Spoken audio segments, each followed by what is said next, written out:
Hey, this is a forecast year here reporting in about the situation in Ferguson, Missouri, outside of St. Louis, Missouri, and just the difficult situation for the community there. They've lost a member of their community in an altercation with the police. We don't know all the details of what happened. Some people say they saw what happened, but again, they may have seen part of it and maybe not what led up to that event. So it's complicated. Until the investigation happens, it's hard to know for sure the full scope of what happened. People are obviously frustrated, and they vented their rage in the wrong way with this going into a riot and certainly looting stores in the neighborhood, and some of them were burned down and all this. Really, I just want to put some historical perspective on these kind of things and whatnot. And I used to live in Missouri a long time ago when I was little. I was born there. My father was in the Air Force. We lived out near an Air Force base. It wasn't near St. Louis. It was in a more of a rural area. I don't remember Missouri at all. But I grew up in Southern California. We had out there. We had the LA riots. It was a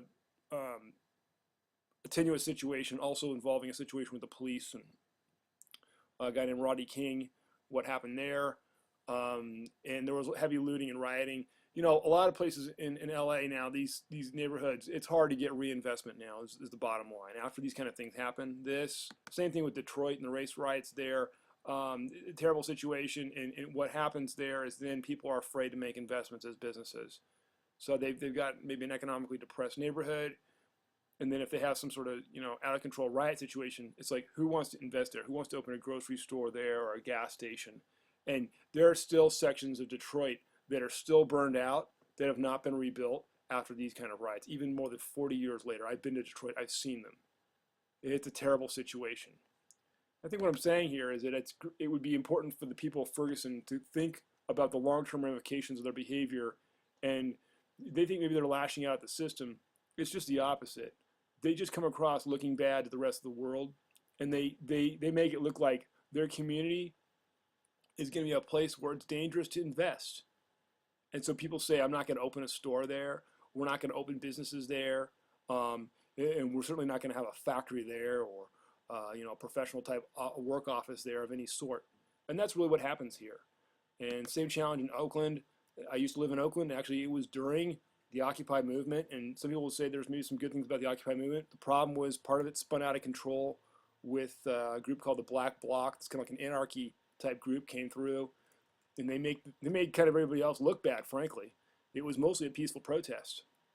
And so there was some problem when the kind of the anarchy type people came and got things whipped up and turned it into a riot. And now it's a problem for the city of Oakland to try to get good investment. It exacerbates their reputation problem.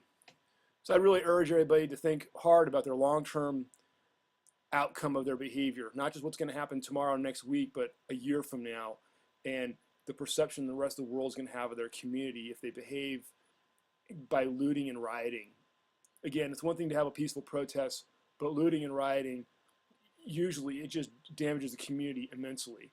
And these are often communities that are already hard hit economically. So they actually have to do the reverse thing and be extra responsible in their behavior, even when injustice happens. They got to address it in the right way and not just lash out in the wrong way.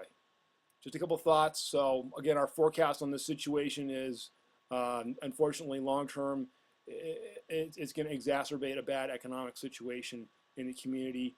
We hope that the people of St. Louis and also Ferguson will be responsible in this thing going forward. Most of the people that are from St. Louis and in Ferguson, I'm sure, but I know a lot of people I've met from St. Louis, they're all good people.